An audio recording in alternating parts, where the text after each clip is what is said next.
I'm Will Hedrick. And I'm Jordan Schaffer. And this is Dog Ears and Timestamps, a book club podcast. Yeah, nothing, sorry. Nothing this week. That's all right. Nothing this week, just like a lot of what we're going to go over. Yeah, the book's it's moving along. Yeah. But, it's slow and steady. It's got a deliberate pace, which is fine. It's all well and good. And so far, it's not at a point that I've been bored. Yeah. I'm just starting to wonder, when is it going to happen? And it's evidently about to start happening. Yeah, it's just about to start happening. The whole first thing was, like we talked about last week, us growing up with the characters, and now we get some stage setting for where they are in their life as adults leading up to whatever the main event is, and now we're going to get into the main event after this section that we've read. So it's fine. Yeah. It's while nothing has happened for 2 episodes of this show now, it's at a deliberate pace that I think is identifiable. And it isn't necessarily boring, at least not to me. I enjoy very wordy and, whatever other word that I can't think of right now. It's things of this nature that's just a bunch of explanation and a lot of time spent thinking and talking, which they definitely spend a lot of time thinking. Yeah, for sure. I like how the book is just... It's like how we were saying last time. It's based on some true events and stuff, and it's just... I'm learning a little bit too as I'm going on. It feels like, as of now, it's kind of felt like it's more of just an informational biography about some of these guys. Right, yeah. But it's, about to lead up into a mystery. And the mystery is real? This is a real case and everything? Or yes. So this is all that's probably why it's got such a good deliberate pace, a slower deliberate pace, because this is a nonfiction mystery. Have I not known this the whole time? I just never thought of it like that. That's weird. That's really cool. It's totally a nonfiction mystery. Dude, so we should know how it ends, huh? It can be found. It can be found. I'm not going to look it up. I almost ruined it for myself whenever I was doing some preliminary research before getting started. Just looking up some things about Arthur Conan Doyle and then some things about George Ep2. And trying to just find out other things that might be useful to know. For sure, just interesting tidbits and facts, yeah. And then when we were going to the first chapter and it was talking about, there was some allusion to Arthur having some, some higher class blood and stuff like that. Notable lineage is the phrase I was looking for. Yeah. I just tried to look that up to see, what that is exactly. And in the short bit that I allowed myself to read of his wiki made no mention of it. So I was like, okay, well, obviously it wasn't safe that for big now. Of a deal. It doesn't matter. And then I started doing the same thing for George, and almost immediately it said, at one time having been convicted for blah, blah, blah. I was like, no. I just closed the page real quick. I was like, God, I can't do this. I should know better. Yeah. Yeah, no, I definitely would have fallen in that same trap if I had thought more about it. I mean, I knew it was nonfiction, but for whatever reason, I was thinking okay, it's still a mystery. At some point, it's going to take off, and it's going to go into fiction. Because for whatever reason in my head, I just think of I don't think people kill eat real people or whatever, or kill things. Yeah, and even so, there's a lot.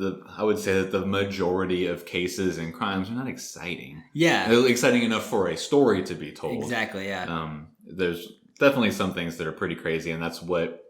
A bunch of TV shows that exist thrive on things like true crime and things like that. But the majority of your, kind of run-of-the-mill mysteries or cases, violent or non-violent crimes, things like that are pretty boring. Yeah, for sure. Did you ever... these people just got in an argument and they shot each other. Okay, well, that's all that was. There's not really anything to that. We can't write a whole novel out of it. A whole, yeah. So when did you find time to read this week? So I went hunting over the weekend. Nice. And I read some on the drive out and then some, the nights that I was there. And then I finished up last night. Okay, cool. Then I took notes today. So once again, last minute stuff like I always do. So did you, how was the rest of your week though? So I guess we recorded last Tuesday, right? And then we published Wednesday. So how was your, Wednesday, Thursday, and then you left Friday? It was all work.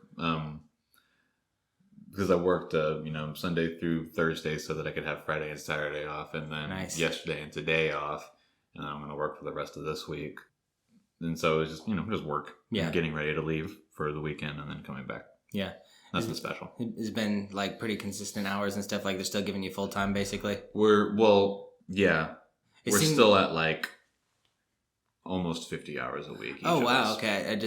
For whatever reason in my head, it felt like maybe not with you per se, but in my head, I think I was thinking just like after the holidays, they just start cutting hours because they don't necessarily need as many. But I guess right now people probably are all like returning and doing stuff. Immediately after the holidays is still really busy. Right now it's going to start thinning out. With, as busy as we'll be, but we're still understaffed. And that was a major reason that we were hitting 60 hours a week for some of us. Nice. Was because we were understaffed through the holidays, and we're still understaffed. So, maybe eventually they'll get their shit together and hire the appropriate number of people, but not right now. Yeah, that never happens. Whatever they can get away with. I also interviewed for another position. I was going to ask about for that. a work from home Geek Squad position. Oh, cool. So they better get their shit together, because if I happen to get that, then they're going to lose a full timer. So they'll be double. Okay, I was going to ask if it was supplementary extra hours, or if it was just it'd be a whole new. I'd be a completely different position. I'd be working for somebody else. I'd be. Oh wow! Okay. It's for the remote team, so I'd be working from home. Oh, and I would report to somebody in Minnesota. Yeah, me after the week, I just I did a little Uber driving just for a little extra money on the side. That was fun. Did some deliveries. It was pretty busy in Pflugerville actually. Just consistently I was getting hits, and then my account got messed up for whatever reason for a couple of days. So I haven't been able to get back on, but I did that. And then on the weekend, I ended up cleaning the garage. Super exciting story. Dude, it's just nice doing the purge, just all because I'm a hoarder not by nature, but just by, I just am one, I definitely have a tendency to hold on to things that I shouldn't worry about. So, we were going through the garage, and we threw out so much shit, and it's nice. The garage is like a lot cleaner. It's not necessarily organized yet. It's kind of sectionalized, like there are little sections of the garage. Like, this is the pile of old Christmas stuff. This is the pile of, tools, and eventually, there's going to be a section where I'm going to make like a little work area where I'm going to get like one of those metal shelves, and then maybe one of those like wood little racks things so I can hang out my tools and make just like a little work area out there. That would be really cool. I've always wanted like a little outside like thing to work on stuff in the garage. I like to hit stuff with a hammer, bang around and stuff out there. I like to just typical little guy stuff. I would totally do that. Like we were talking about last week, kind of moving out to the country and getting away from different things. If I ever do get to retire in that fashion, I would totally do more of that. Right now, I do next to none of that. So it would definitely be something I would be learning and picking up for sure. Yeah, but I would totally do that too. Yeah, I'm trying to learn a lot more of that stuff too. Just kind of like being a homeowner a little bit, like having to. You kind of have to. Yeah, there's always something that you gotta fix or work on, and make sure none of your pipes are dripping and all that. Like just constant checking stuff, and and then my truck's at the point where I feel like everything on it, if I don't start swapping it out now, it's all just gonna go real south real fast. So I'm gonna start learning how to do some of that kind of stuff too. I think like swap my brake pads. But Sunday was nice and chill, and I don't think I did a whole lot Sunday. I hung out with Ace a little bit, and then honestly this morning I was like, I need to read that book, but I have the abridged version on audio, so I wasn't too worried about listening to it all because I knew I was gonna get it, and I knocked it out earlier today, and then we talked. And we're like, all right, let's record. So I listened to it today. And then I took my notes later today, and then here we are. So, I kind of put it off to the end, but I wanted to kind of keep it fresh, and I didn't want to just like listen to the short little chunk too early and then have it not be right on my mind. I kind of did that intentionally this week, just because I knew it was a little bit less for the audio content, at least. Mm-hmm. I think at some point I need to just pick up the Kindle and read the book because I bought it on Kindle. I just need to. Yeah, depending on where we start seeing like major differences that may or may not end up being necessary as we get into the big part of everything that might end up making huge changes. Yeah, but that is the thing though. That's why I'm the timestamp guy. I can't really I'm like too ADD. Like I start reading or I fall asleep or I'll like go do something else. My mind or wander. Like I just need to get better at like sitting down and focusing. It's reading. It's own a practicable skill. Not chore. It's its own task skill. Yeah. And it's definitely it's an activity that, at least in my opinion, derives from the practicable skill of relaxing, and it's definitely being like able to and patience is a big part of it as well, in my opinion. For sure. Reading, like, the more we're getting into it, it's definitely a skill. Like, it's a skill that you're like honing and getting better at. Not only do you get faster and better at comprehending more, but you're right. Being able to focus. It's an exercise in focus and patience and things and no, that's cool. That's really cool. Sure. Yeah. It's something that, in the way that I always enjoyed it, I just didn't know when I was a kid, was also in the same way that I enjoy fishing and I enjoy hunting, and why sometimes, and I enjoy driving, and sometimes I'll catch myself driving and it's been an hour since the radio's been on. And I just like, oh, why am I not listening to the radio? You know, I also like listening to music, but being able to be totally quiet and just kind of like do nothing and think nothing necessarily, or even be able to be okay with being silent with just you thinking. Yeah, there's that whole mindset is a kind of the sort of, I guess there's like an element of meditativeness to it. Exactly. Yeah, I was going to say that's not what I look for in it. Maybe that's what I end up finding unlooked for. Yeah, but, for sure. You know, it's all, in my opinion, in the same Venn diagram, at least. One thing I had heard on a podcast, probably Rogan, or Duncan Trussell's podcast, he gets a lot into that kind of like meditative kind of thing. He always said, you do the dishes to do the dishes. You know, you don't split it, your attention. You know, you don't like listen to music and do the dishes or whatever. You straight up do the dishes to do the dishes, and you put your full focus on that. And once you get that meditative state, like you were talking about, where you're focused but still like enjoying your productivity or the time that you're spending or whatever, that's like a true like kind of zen state. Like you're like, I don't want to say at peace and get all like super hippy dippy, but like that's basically kind of what we're saying, is like you find that meditative kind of peace. And that's cool that reading is you're able to find that at least at some point every week, even if it is you're cramming for like the podcast. You're still able to take the time to patiently go through it and read it, and because you're always like really comprehensive and you do a great job like thoroughly understanding with a single read, you know. That's awesome. Well, you give it too, I think, but still, it's really good. It is important to me to be paying attention to it while I'm reading. Definitely. And we've probably talked about this before too, but that's the same mentality that I take into any sort of media that I intake. It's really important for me to be paying attention to whatever show I'm watching or movie I'm watching or anything. Do you do that with podcasts still? Because I knew you used to split time a little bit with podcasts, and then maybe like World of Warcraft. I definitely split time with podcasts, and I decide what activity it's going to be, and it has to, there's only like a small branch of activities that I can do while doing podcasts, right, and it's things like chores or being at work. Some games that I can play while listening to podcasts. I can't play any narrative gaming while I'm like, or I can't, a new game. Like I feel like I could play like a grind, like a monster. It's all sort of grindy stuff. Game, yeah. Even if it is a narrative game, if I know that I'm just going to spend a couple of hours doing grindy stuff, then sure, I can do that. But mostly I'll be playing like Civ or Stardew Valley, you know, nice. Really small, like kind of like low level activity stuff like that. There's this other game that I have called Mini Metro, where you basically just design a metro system. Okay. In reaction to different things that it throws at you. And it's just super simple. And that's a really easy sort of like almost zen-like game where you can just like focus on that, but then I can also be listening to something. Cool, so yeah. That's the only time that I really split my attention. Everything else, and then watching shows, I can't really split my attention too much because the only shows that I watch are in other languages. Me too. Most of my there's very little English TV or anything that I watch, just because I don't, for whatever reason. I don't have a good reason. I just the things that are out there just don't interest me as much, I guess. Yeah. I also just don't have a Netflix account. That'll do it. So I have to be paying attention to that. Yeah, unless it's a show I've already seen. Like I told you, I've been going through Naruto again. Yeah. With some of those episodes, I can just be like, yeah, I know what's happening. Kagebunshin no Jutsu. I know what Naruto's doing. Right. So I guess we can get started. Yeah, let's get to our boys, Arthur and George. By the way, the National College Football Championship is happening right now. It's Clemson and Alabama. This is the 4th year in a row that they have met in the finals. Clemson? Which is, Clemson and Alabama, yeah. Who's Clemson? They are the Clemson Tigers. From where? Where are they? Clemson's from South Carolina. Oh, okay, cool. Dude, Bama's been freaking on top for years, right? Bama has been ranked number 1 pretty consistently for a long time. All right, so... Dang. It should be a good game.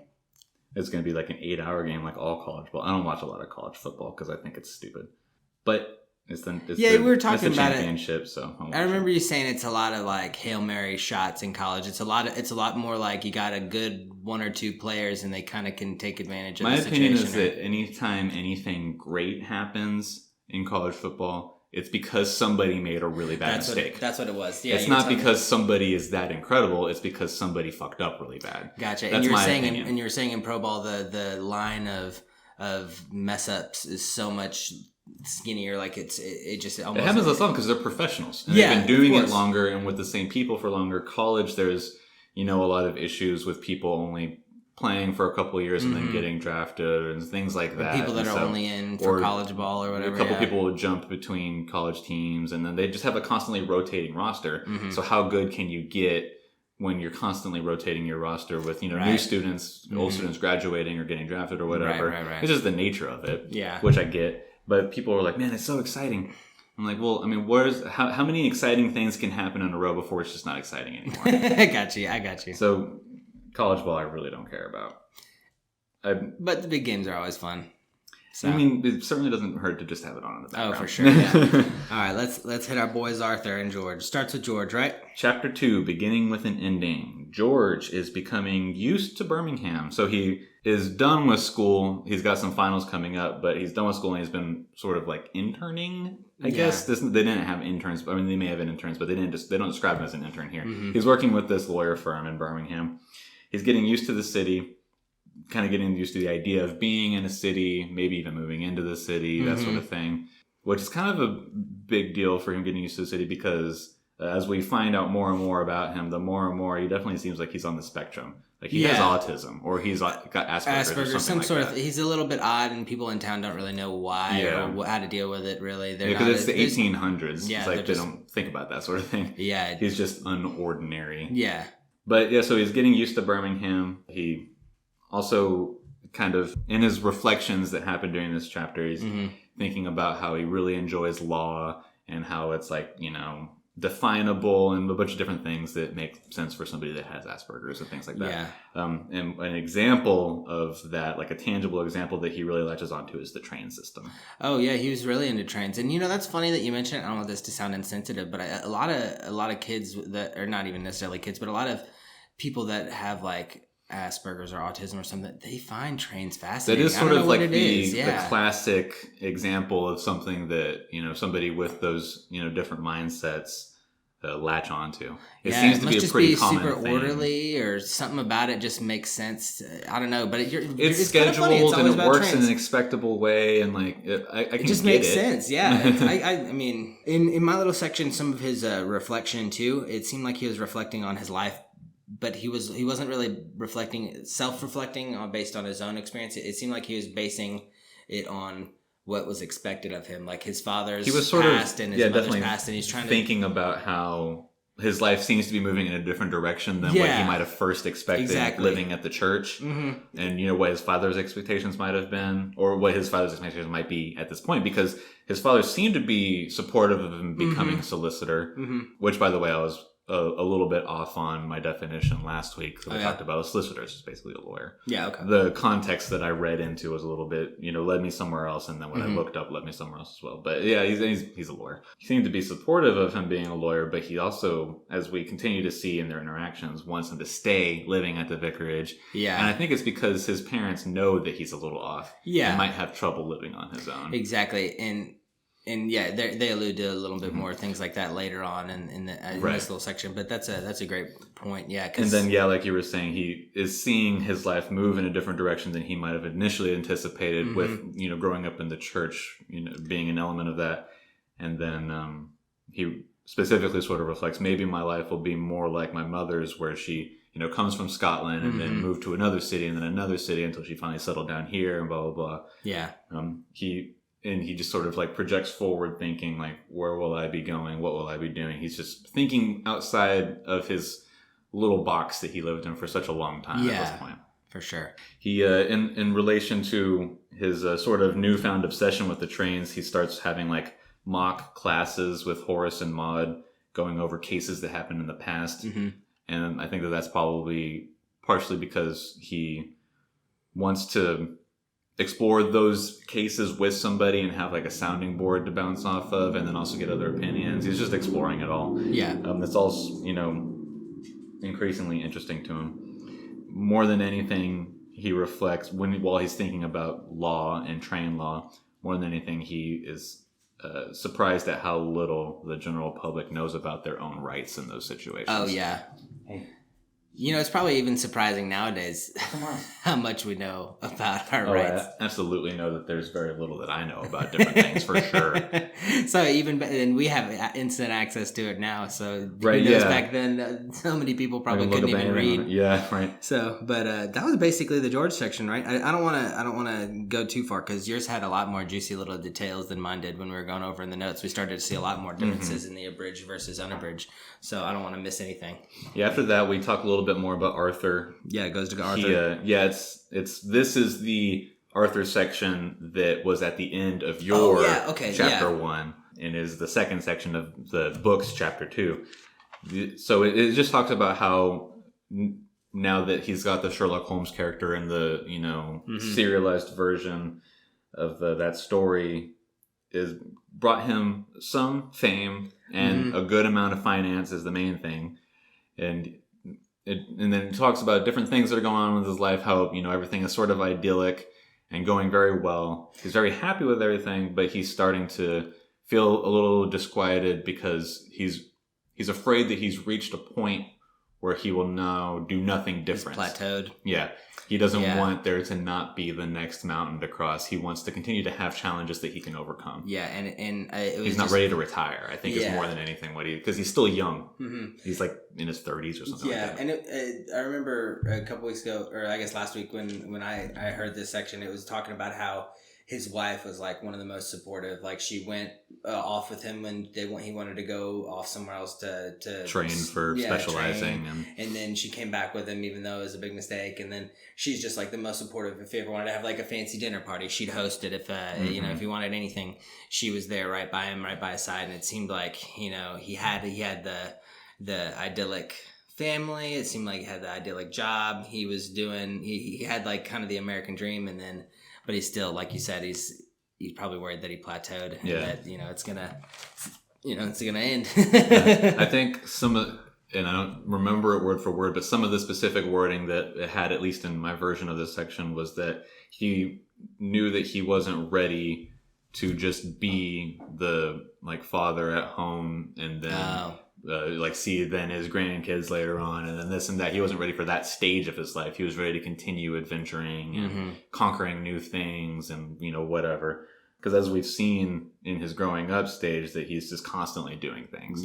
He was taking on every single sport that interested him. He was doing all kinds of new things. He decided he was just going to start writing, not totally like on a lark, but more or less it was just like, this would be maybe a good thing that I could try out, and then he just happened to be really good at it. And so with all the energy and drive that he has, I can, imagine that the idea of stagnating would be scary to someone like that. Oh, yeah, for sure. Back to George, though. This is a section that you didn't have. Yeah, I didn't have this. And I think that this is just a little bit more into his current situation at the firm that he's quote unquote interning at. He's got 2 associates there that are contemporaries of him that are in the same level as he is. Greenway and Stenson. They kind of just pick on him. They invite him out to lunch or whatever, and they hang out, but they sort of just kind of rib him all the time. They're like, "Do you have a girlfriend?" Stenson. I don't like this guy. It doesn't sound good. I don't think I met Stenson. Right. They just bug him, kind of like this, trying to get anything out of him, and then kind of pick at him a little bit about it. Like, "Do you have a girlfriend? What color is her hair?" Blah blah. Just kind of being rude about it. And I think that might be because they recognize that he's kind of a weirdo with whatever order that he's got with whether it be autism or whatever it might be. If he ever actually got diagnosed at the time, he might have his whole life never got diagnosed with how early in time this was. Yeah, he could just be socially super awkward for all we know, but it seems like it's some sort of a lot of the clues are kind of classic clues for something of that nature. They also seem to be a little racist because they then start picking on him specifically about his skin color and things like that. So I can't read this book. Throw it out. Triggered. What color is he? He's Indian. Oh yeah, I knew that. Okay, yeah, okay. It's mildly confusing because several times in the book they call him a black person, and I think that just I guess that's like at that time the English definition of like anybody that wasn't white was I know a that's black so ignorant person or something like that. Yeah, it's just I was in this Native American history class in college, and they straight up said that they were doing a census in the U.S. like in the 20s, or maybe not even in the 20s. It was like at some point in the I think late 1800s or early 1900s. They were doing a census, and it was basically people going door to door. They'd knock on your door. Whoever answered, they'd be like, "All right, you look Indian," and they would say like Native American Indian or whatever, and you'd get classified. And if you were straight up like white, but both your parents were Native American Indian, you were white. Like they didn't give you the status of being an Indian. Yeah. Like just whether you were on the thing or not. It was just like, how do you get to pick what I am?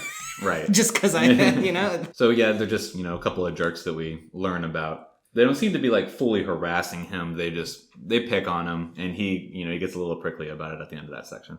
Yeah. Back to Arthur here. This is one of the last times that we talked to Arthur here. Or at least this is a huge section for sure of what we get in this reading amount. I'll just get a quick rundown of what happened in this chapter. His older sister Connie, who's been living with him. Now that he's got money, he's taken Connie and Lottie back in to live with him. Yeah, because he wants to be the provider. Was always like his, like personal fantasy. And now he's doing it. The man. And now that he's got the money to do it, Connie and Lottie don't have to be governesses in Portugal, and they move back in with him. But Connie ends up finding a man to marry who ends up is a respectable enough man. Blah, blah, blah, Arthur approves. He's a writer, and they get along really well. And so she leaves the house, and he sort of thinks at the wedding that his family is now like one person smaller. He wants the ever growing family, but now here's one person leaving the family, or at least his immediately household. And then also his wife comes down with consumption. Yeah, they didn't really know a lot about consumption back then either. Because we were talking a little bit about this earlier. I watched this this lore show on Amazon Prime Video or whatever, and it was talking about consumption and how like it was associated with like demonic kind of things. Because well, I believe that was probably decently prior to the period that this takes place. Probably, because the way that they talk about it, they know more or less what it is that causes it and what it's they identify it right away, and then his inner dialogue that he has after this about consumption, he constantly references the microbe that got her infected and is now like so they must know a lot more about it, but it didn't seem still like they had a cure, they knew how to fix it, because it just seemed like, okay, well, like maybe the weather's better here, and there, she like because she does better, she ends up getting a little bit, but they give her a 3-month basically you have 3 months to live, like say your goodbyes, but he won't accept it, and his mind kind of beat it with he tells the doctor that confirms the diagnosis that he says something to the effect of, when I see the devil I fight him. He never gives up. He's really hard on himself as well for his negligence, because Louise would say, oh, I feel like I'm sick, or this has been bothering me, and he would just say, oh, you've got a cold or whatever. He was just kind of negligent about it. And so now he feels like, man, I was totally I was being a bad doctor into a bad husband. Should have taken him so more seriously. He's really hard on himself about it, even though that's not his field of specialty in medicine. And vows that he's going to spare no expense in sustaining whatever life she may have left. So they start going for the winters, going to different climates to, hopefully have a better experience and also get treatment and things like that. He also has been thinking about killing off Holmes for a while because he's tired of doing the same thing. Yeah, it seemed like the thing that finally took out Holmes was when he lost his dad. It seemed like when his dad passed, and his dad was in an insane That was definitely when he finally did it. Yeah, it was something that he had been thinking of for a long time. For sure. It just that was probably the straw that broke the back, and he's like, let's just do it. It's time to do it. Yeah. And so, but yeah, he then gets word that his father died in asylum, and it sort of means more to him than he initially thought that it might, because he had totally written off his dad and was not intending on forgiving him for everything that he had done to the family, being not a good provider and that sort of thing. He sees the paintings because the asylum sends him everything of his dad's from his room, and he sees the paintings. Like, these paintings are actually really fucking good. Yeah, my dad wasn't like insane, but he was. Yeah, he had he had problems and couldn't handle himself, but he was a very good painter. And then he was reading his diary, and there was a few things in the diary that sort of hit him a little bit harder than he might have thought. And I think Killing Off Holmes too, at least the way the audio version made it sound like, it almost seemed like it was a bit of an homage to the death of his dad, because he talked about specifically how nobody cared about the death of his father, but the whole world erupted when he killed off Holmes. And it was just like the world freaked out over the death of this fake person.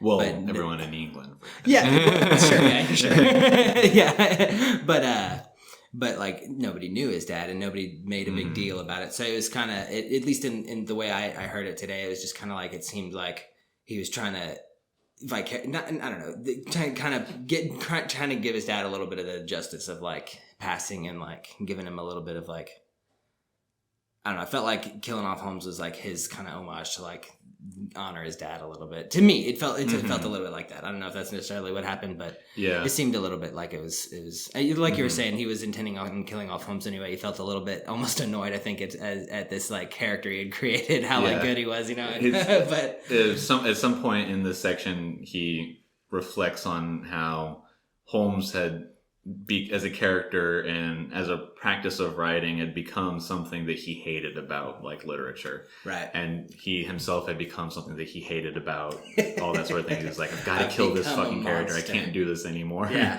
But yeah, in any case, all that stuff happens, and that's where we leave Arthur for the moment. Yeah, at the end of mine, it said he applied to the Society for Psychical Research, or Psychic Research, something like that. Whatever the word is. Something that we've seen him do previously, kind of seeking out supernatural sort of stuff, or at least being interested in it. He applies to whatever the local society is for it. Yeah. Cutting back to George, he finishes his finals for school. Second in his class, honors, baby. Second in his class. And so he starts his own law practice. Gang. Gets his own office, and is starting to think about maybe moving out of the vicarage, moving into Birmingham, different things, about that idea. And by now, his brother Horace has moved out of the house. Get a job, Horace. He gets a job working for the public office in whatever city it is that he moves to. I forget which it is. It's not Birmingham. And moves out there and lives there as well, and is evidently just living it up and having a good time. And so he's kind of envious of that. There's also an idea that he's had. He sent a proposal to a publisher that makes specifically like little pocket law books that you can just have on you as reference. He sent a proposal to them for a book to be made on the laws of the train system. It's called Wilson's Legal Handybook series, right? That sounds right. Okay. I didn't write it down. That's what we'll call it. Wilson's Legal Handybook series. His proposal gets approved, and one day when he's coming home, the first printed copy of it is waiting for him at the vicarage for him to go over and approve, and then ultimately work on getting done. Nice. So he's getting excited about that. We move back to Arthur. They leave England in the winter for different climates and all that, like we talked about already. One day while he's in England, London specifically, he meets somebody who's also an author. Mark Allen. Yeah, Mark Allen, and who also has consumption. And he talks to Arthur about it and says, I live here in England in this particular area where the climate, more or less stays the same and is worked out very well for me. I don't remember if he says how long he's had it, but he's had it for longer than the 3-month diagnosis that the doctor gave Louisa. Same thing with his wife too, yeah. And so it almost seemed like it was a very livable disease. Like you didn't have to like consumption like it can beat be, you. yeah. So Alan swears by this area that he lives in England being the reason that he's continued on in the way that he has. So Arthur plants. Arthur says, "I'm gonna fuck it." He gets his mission, and I'm gonna go build a house there, a big one too. And starts doing it. Yeah, he talks about how he has all these huge ideas for the house. It's going to be this big deal or whatever. And then starts going through with the plans for it. Somebody that he knew from one of the old psychic societies that he was a part of was a architect. So he goes with his firm.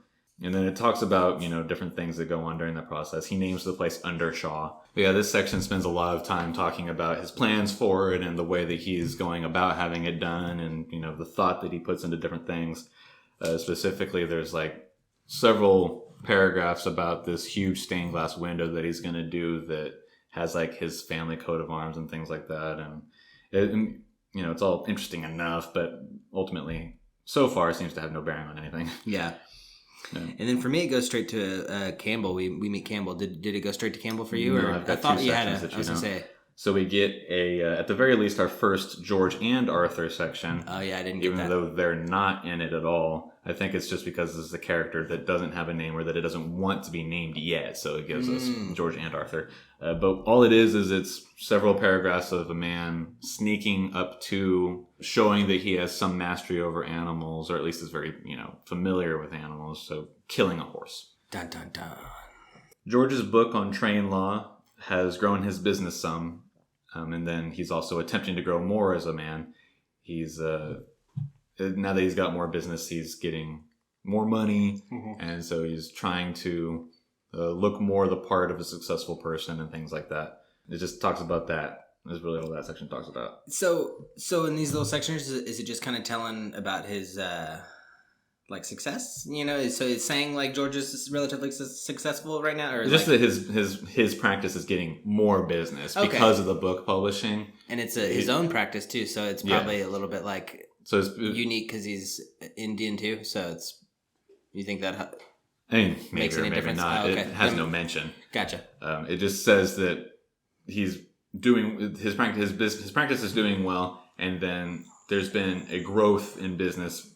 He assumes because of the book that he, wrote on train law, because now he's getting a bunch of, at the very least, questions and advice, or, asking for advice on what to do in this situation that happened on the train and different things like that. Cool. And then there's also, more just like introspection that he's having about different things. Okay. Then we meet a new character, Campbell. What's his rank? He's an inspector. Inspector Campbell. Campbell's an inspector from Birmingham. He's just gotten transitioned to the Staffordshire station. Mm-hmm. He, like we said, is from Birmingham, but his wife is starting to want to go back to the countryside that she was from. Yeah, she's tired of the city. So he says, okay, fine, we'll see if I can get a transfer somewhere, and it ends up being Staffordshire. The section opens up with him going to visit the chief constable at the chief constable's invitation. He's going to his home. At Anson's home, they talk about the recent livestock mutilations that have been happening in town. It was cows and horses that they were mutilating in town, and it talked about how some of the more gruesome details, like they mutilated a udder, and of course they have to mutilate the genitals. It's all the weirdos mutilating animals. Anytime he this person or group of people kills, it specifically says that the time that they mutilate the genitals is whenever it's a female animal. The male animals seem to just get cut and then left to bleed out. Then during this interaction, we get a lot of internal thought from Campbell. He's sort of like the newer generation of policemen who are learning to think more and be more critical rather than just kind of like, guns out. Yeah, going on a hunch. Yeah, which, and they even, between him and Anson talking, they even talk to each other about that a little bit, or at the very least, Anson says that he doesn't care for that, and then Campbell thinks, well, I don't care for the way you do things either. But Anson tells him to look at the newspapers for the past several years or whatever, which we know, or at least I decided was evidence of him trying to already start steering him towards George. Because he there's another hint or something like that. I can't remember exactly what it is, but he says, look at the papers for the last couple of years and see what you can think about this town and see some people that have been talked about already, blah, blah, blah. And then he also tells him to go talk to Sergeant Upton, who is the guy who presumably led the investigation for the key theft that happened. At the very least, he was the one who came calling initially and then accosts George later on. Yeah. So Campbell goes and visits with Sergeant Upton because he's just, I'm just going to do what, Chief Constable says and, follow whatever leads I'm given. Goes to visit Sergeant Upton, finds him to be a policeman from an older time when it says even something to the effect of when the force would hire just about anybody, whether or not they were qualified. Yeah, just needed a person. Doesn't like him very much. They later on, the police receive a letter that details some of the different animal slaughterings that had happened, and naming several people who are supposedly involved. Yeah, it's blaming like a gang. It's saying like it says it was it's a gang of people. I'm this person. Mm-hmm. George Ep2's involved, and a couple of other people that I will also name if you do such and such, whatever it is that they ask for at that time. The Campbell notices that some of the details in this confession / blackmail thing are not consistent with what actually happened. Right. And then they go to interview the person that is supposedly the author of this letter, and it seems evident, at least, that that's not the person who authored the letter. Yeah. The handwriting is completely unlike the handwriting in the letter, and then the person was also like a 14-year-old kid. So it just seems unlikely. Yeah. The next thing that kind of happens is Campbell starts to get involved with a certain sergeant in the area, Sergeant Parsons, who he likes a little bit more because Parsons is more like him in the way that he practices. He's more thoughtful, a little more analytical about everything that happens, so he can kind of get along and agree with the way that he practices. Right. He asks Sergeant Parson what he thinks about George Ep2, and if he seems like a horse cutter, is what he calls him. Horse cutter. And Sergeant Parsons says, once you've been in a town like this as long as I have, you'll see that nobody looks like anything. And the other way around. So gotcha. He's just saying, it could be anybody. It could be him. There's no way that you can tell just by looking at him. Yeah. It could be anybody. Everybody in a small town like this seems relatively normal, yeah. But who knows? That's funny. I don't know if I got all those little juicy details, but that's funny because that's a great point. So you can't really tell anything about anybody around here. They all kind of look the same. Right.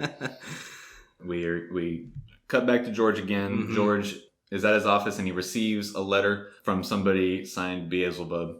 So Beelzebub. So it's starting again. Who's Beelzebub? Is he the devil or is he like a ghost? He's a top level demon. Okay, I thought it was something kind of like that. Yeah, something like that. It really depends on which version of theology you're looking at. Let's go with your version.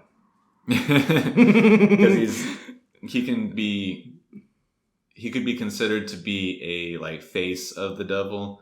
Most commonly, he's just like a specific demon that is a ranked demon or whatever like that. Yeah. Okay. He starts getting more and more letters at his office. One day on his way home, Sergeant Upton accosts him again. Starts making sort of veiled threats like, you better be watching yourself. You don't want to be out past, night, blah, blah, blah. Because now that this is sort of the mutilations are happening, and I'm sure the chief constable has told Upton to be watching, George again because keep an eye for him. We knew it was him last time, but we couldn't ever pin it on him, so it's going to be him this time. It's got to be. They're obviously, specifically prejudiced against George for whatever reason. Yeah, I mean, the obvious reason probably that he's an oddball, but there might be some other stuff in town too that, for whatever reason, they really want to get him for it. Yeah. On his way home one day, there's a letter waiting at the vicarage for him. Yeah, this is a good letter. Which claims to be on his side. It's entitled A Lover of Justice. It asks him to go on holiday for a period of time at the end of the month to bring him out of suspicion when more mutilations are likely going to happen. Yeah, it's saying since they're happening at this time of the month, you should plan to be out of town for that time as an alibi so that they know you couldn't have done it, which almost seems like it's worse because if you're out of town, you could just sneak back into town. If you're not there being unless he was hanging out with the cops every day at the end of the month, it almost seems like he wouldn't be able to justify his alibi, Well, I think the worry here would be, and the worry that he catches on to, and because George immediately says that this is, a lie. Oh, yeah. And can't be trusted. But I think the worry would be that he goes out of town and then nothing happens. And then he comes back into town and something immediately happens. There you go. I think so that might be the goal of the writer. I think that makes more sense. Letter. So the writer could be anybody. It could straight up be the cops planning a thing on him to try and trick him or whatever. But it could be, but it could be anybody. It could be the person that's doing the mutilations. It could be the mutilations might be completely unrelated to anything that's happening. It's just that, and this is like a theory that I have, is that whoever's doing the mutilations might be totally unrelated to the person that's writing these letters specifically. And this person is the same person that was writing the letters and doing all the harassment in the past. And he's just using this as an opportunity to single out George and get him in trouble for whatever. Because for whatever reason, he hates George. Yeah. And wants him to either be gone or, you know, incarcerated forever, be taken care of. Yeah, he wants his, anything bad to happen to him. It seems like he wants whatever he can get. Slander him. So that's, and I have that idea right now, just because the other letters that the police have received now twice have had incorrect details. Well, not now twice. Now twice at the end of this, because there's another interaction with Campbell and Anson where we get another letter. But so there are details that are incorrect in the letters that are, you know, confessions or from the perpetrator supposedly. And it just doesn't make sense that those details would be incorrect unless they were from somebody that wasn't involved. Yeah. It could also just be a gang of people where the person doing the actual mutilations is somebody just related to the person writing all the letters. So it could be a couple of different things. They could either be related to each other, or it could be the person from the past just taking advantage of a current crime. So George ends up taking this letter to the inspector. Inspector Campbell, and he shows him the letter, and he's like, hey, look at this. Like, somebody sent me this letter telling me to get out of town. He brings him a copy of his book, right? As like a peace offering. He brings it as like a gift, as like a professional gift, you know, because he considers himself to be, you know, a very professional lawyer. He's a, you know, self-proclaimed authority on train law. And so he thinks that he's going to go there and provide perfectly valid and valuable opinions and advice on what to be done. And they're going to listen to him, And so as from a position of, you know, one consulting professional to another, he's going to be like, here's, you know, a professional gift. A professional blah, blah, blah. Opinion and And so he does that. They're immediately like, I mean, you know, whatever. What are we going to do with we this? don't care. He's like, I thought you could put it in your library. And they're like, a library? What's a library? No, I'm just kidding. And then he presents the letter, and they're immediately, Campbell, as I assume, like any decent inspector, immediately just takes this interaction as an opportunity to question George and, you know, get ideas about George as a person and either, you know, write him off or add him to the list of suspicions. Yeah, for whatever reason, I'm still kind of into Campbell. I think he's... I think he's just bad. like... I think he's a pretty good guy. I think he's just going to be our vanilla policeman who is neither good nor bad, just a policeman. Yeah. That's the opinion that I have of him so far. Yeah, I mean, so far he seems like he's okay. It doesn't seem like he's just doing his job, and he's just doing it the best that he can. It seems like he's doing a just version of it too. He's not. He also doesn't like the policemen that we've been given to not like so far. Yeah, the ones we don't like, he doesn't like either. He has looked at them and been like, "Y'all are just assholes." And I don't like y'all. Yeah, no, that's probably why I like him. Is because he's like, "No, I'm on your side, bro." Yeah, we're like definitely immediately taken to his side because of that. Yeah, he's there for the people. But he does seem to be about his business the right way constantly. So during this interaction, he says, "What do you think of this letter?" He immediately doesn't give his opinion. He starts doing like the kind of classic cop thing where he's like, "What is it that you think about it? Why are you? Why'd you bring it to us? What do you think?" And George is kind of put off a little bit. Not put off isn't the right phrase, but he's suddenly. None of this was what he expected. He didn't expect them to not be like professionally appreciative of the book. Oh, definitely. He didn't expect them to sort of, at least as a face, not care about the letter and start asking him what he thinks. Yeah, interrogating they disagree with his thought of... The only time that Campbell in this interaction starts to give any input on the letter is, and maybe this is just me reading into the way that he says it, but he asks him, what do you think they mean by calling you not a right sort? Oh, yeah. What do you think that means? I've never been called that. Yeah. And the only reason that I think that's the only time that Campbell gives his opinion is that he thinks that's important. So while it's not him saying, I think this is important. Or I think you did it. Kind of leans into it. But so then even then, whenever George says, well, they must be talking about how my father is of Parsi descent, they're like, are you sure that's what it's about? I mean, it could be, but I don't think so. So you sure? Yeah. I think it's just about how you're weird. Yeah, you're kind of weird. Has nobody told you that? George funny. Is completely unaware. He's like, of anybody's opinion of him in that matter. he says, what, because I'm not on the town cricket team and things like that. He just doesn't understand that he has an issue. Yeah. Because he has not been diagnosed as such. And probably his parents shelter him from that opinion as well. Oh, sure. They haven't told him, like, hey, you're weird.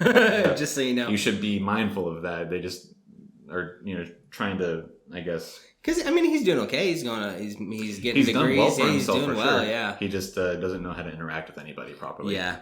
And it almost kind of comes into play here, too, because he seems to have a fantastical view of, like, how you can do crime solving. Because he tells him, like, well, if you just get a couple of bloodhounds for the next time there's a mutilation of an animal, you bring one of those trained bloodhounds out and you'll find the killer in no time. And the cops are like, dude, that's not how it works. Yeah, it doesn't actually work that well. And then they even, this was one of my Sergeant Parsons sort of like picks on him a little bit. Yeah, this sounds kind of like a Holmesian Holmes story right here. So I just thought that was kind of they just kind of the whole thing just does not go the way that George expects. Not at all. And Campbell stays pretty straight through the whole thing. Yeah, he makes a couple of offhanded comments that whatever, but it's not like he says like, "Wow, you're an idiot." You're a dumbass. Yeah, no. He just seems like the other cops he's definitely taking the opportunity to do more police work by examining George. For sure.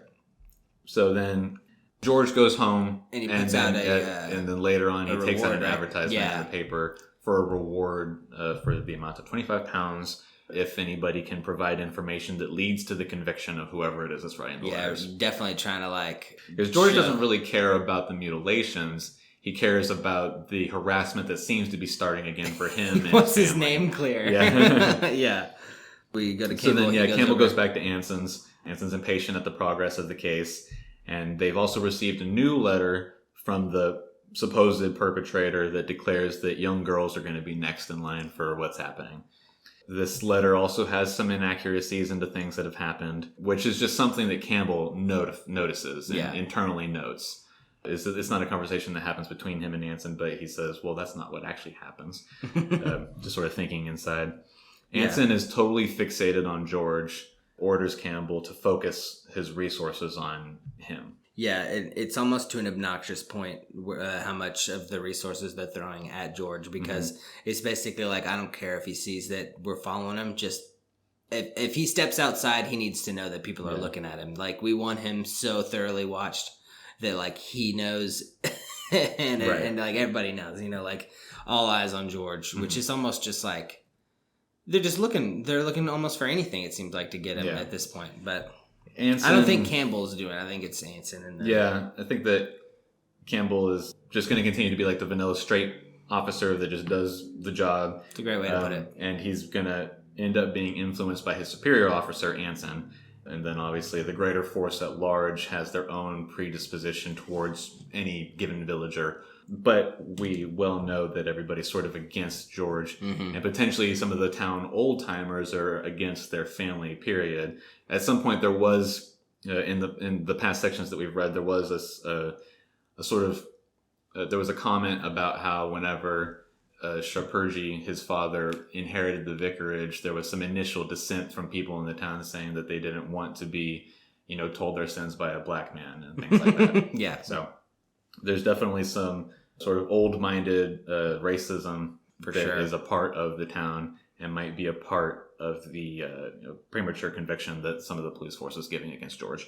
It's so wild to me. Like, I know it happens today, but it is hard to sort of like think that how is that a justifiable cause for anything?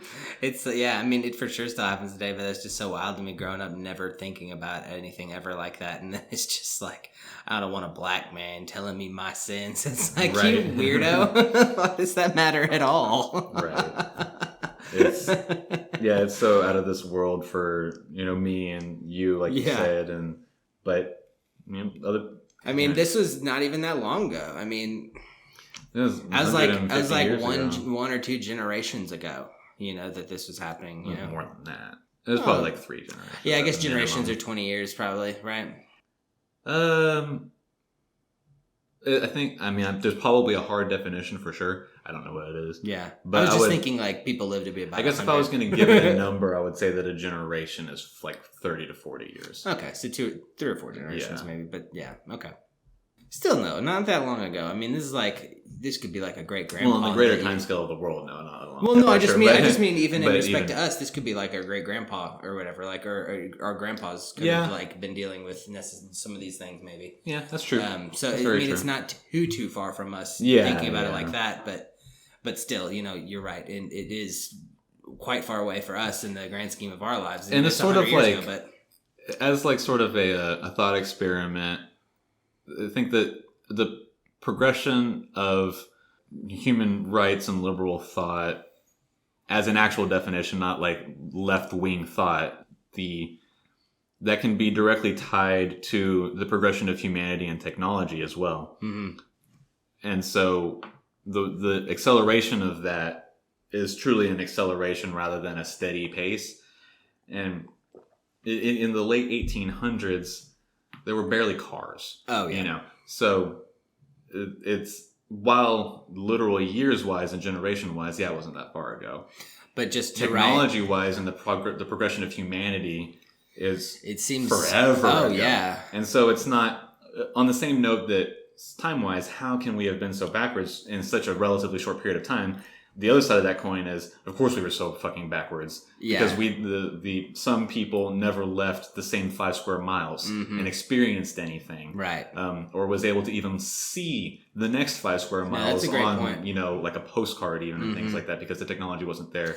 You forget that the world's not really connected back then anymore. Yeah. They're like by newspapers, maybe, that's how you get your news of the world. And that's right, still like, and so much of the paper back then wasn't even, it's not the like images the New that were York there Times. weren't even photographs, they were drawn. Yeah. So it wasn't like, there's... And you're not getting the New York Times, you're getting the local Howler or whatever, the Daily Yodel or whatever they call them, You're not Daily Yodel. I don't know what to call the papers. That's a newspaper I want. The Daily Yodel. Okay. So after that Campbell part, I think you get one last section of chapter. George. Oh, okay. And it's just a section of George trying to maintain a normal life. Literally, all I wrote was that was his last normal day. That's pretty much the last line of that. He's fully aware of the increased police attention. There's a point where he's walking around doing his evening walk like he always does. Mm-hmm. That he calls out the person following him and has like a confrontation with him. What are the guys? Yeah. And then there's also a day, which I don't really know how this might fit into anything, but his father tells him he needs to take Maud out for a day trip rather than go to work one day. The emphasis on that interaction seemed like maybe it's supposed to matter later on, but whatever. We'll see. One day him and Maud go out for a day trip and they have a really nice time. Mm-hmm. He reflects on how the people that he interacts there don't seem to care about like his skin color or anything like that. And they don't, single him out. They just treat him like any other person, period. Yeah. And so he just has like a self-reflection on how that's a thing that happened here. Yeah. And then he spends his last normal 24 hours. He goes to work, comes home, and then he goes to visit the bootmaker. Right. And then we jump back to Campbell again. Another animal has been mutilated early in the morning, and Campbell finds that the vicarage is the nearest place to the field the animal was found in. It's a field next to a coal mine, and if you take that and draw a straight line to the town of Staffordshire, the vicarage is the first home on the way there. Yeah. So they go to search the vicarage. Mm-hmm. Campbell and his men find a few things. George's muddy boots that he uses to walk around the town every evening. Mm-hmm. He finds a coat that they believe to be damp. The family disagrees with him, but they think that it's damp. And they find some razors that George and his father share for shaving. Yeah. All of this is enough for Campbell, and he gives the order to go arrest George at his office. Yeah, he makes a point of asking the father, like, why was George never allowed his own razors? Why did you allow him to use one of yours? Because he ends up saying, like, I allowed, these have always been my razors. I just allowed George to use one when he needed it. And he's like, why'd you just allow him to use one and not let him keep his own? And he's like, it's kind of weird. Why wouldn't you let him have his own razor blade?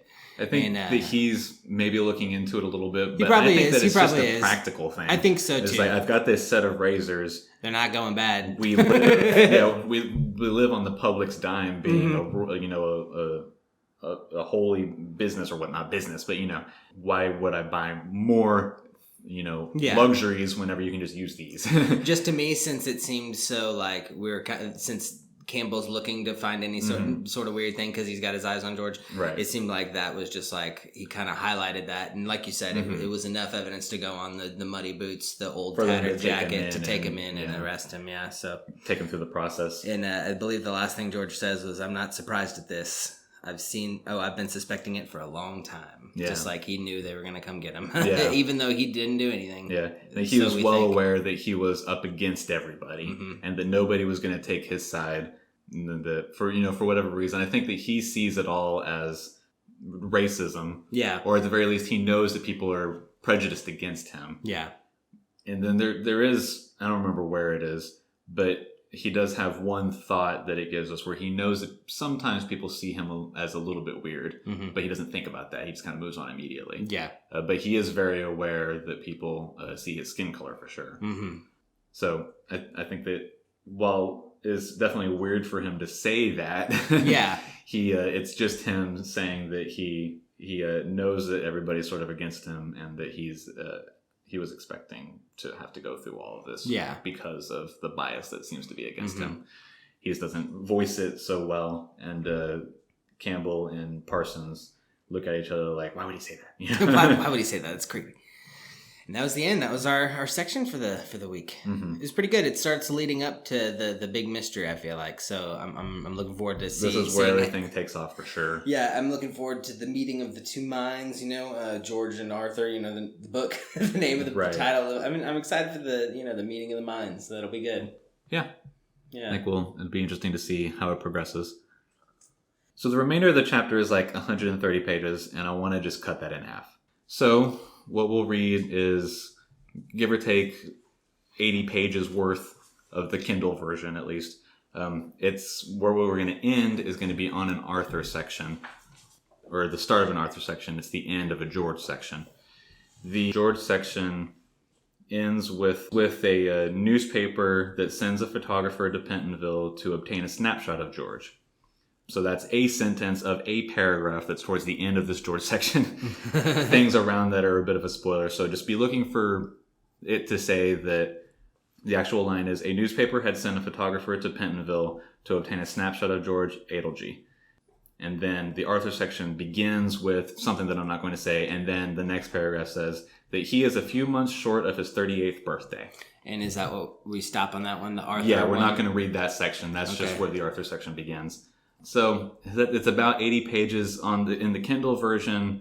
This is page 200. It's really difficult to count out how many George and Arthur sections that is in between, so I'm not going to do so. Just be looking for that. And for audio guys, just listen along. Sometimes we have a hunch that it might... It's not going to be at the end of your chapter 2. Yeah, it might not be at the end of our chapter 2. It might be a little bit into 3, so just listen for that little spot that Will was talking about. It's really hard to break this up because of the way that it's formatted, and then it's also really hard to break this up with there being an abridged version that people may or may not be reading or listening to.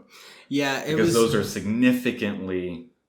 formatted significantly different than each other. For sure, yeah. And I think the abridged version is the only one I could get on Audible. Otherwise, I would have gone for unabridged. Right. But yeah. So I think for the audio guys, just keep an ear out for that. Oh well, that's how it goes. Yeah. I think the way that we might go or continue more so than we did this week, but moving forward, it'll be more rather than like beat by beat like we have in previous books. Just kind of talking about everything that happens and the way that the story goes. Right. Just because the formatting is so different and so hard to break up as a reading section, it doesn't lend itself to that sort of format for our show. Yeah, no, this will be good. That was sort of the intention that I had with this episode. It ended up being a bit more like we've done in the past with beat by beat.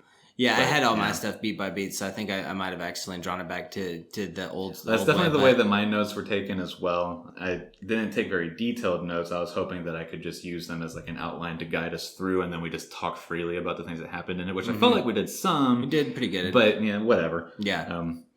Yeah. And then I feel like we also have to talk about the way that it's formatted so differently because it's going to make it... I feel like it's just going to be increasingly difficult to, 1, break it up, and 2, stay on the same page and not spoil each other Yeah. or anything. Yeah, because my book's going to be hinting to things that yours is going to be maybe alluding to a little slower. Maybe it'll be alluding to, maybe yours will be more detailed and alluding to different hints that it might be are glossed over on mine, but there'll be a bigger It's gonna be reveal at the weird. end. It'll be interesting, yeah. But then, you know, that's kind of I guess the beauty behind the design of this initially anyway was we kind of wanted some little differences, and that's why I'm doing audio and why you're doing the book. So this is good. All right, check us out on all the normal stuff. Find us on Twitter, Instagram, ears_stamps. Gmail is still the same, dog ears and timestamps at gmail.com. And retweet us. Get all the tweets that we do. Tell your friends about the episodes. We'd love to get more people listening, and that's how we get it going, word of mouth. So cool. Well, we'll see you all next week. I'm Will Hedrick. And I'm Jordan Schaffer. This is Dog Ears and Timestamps.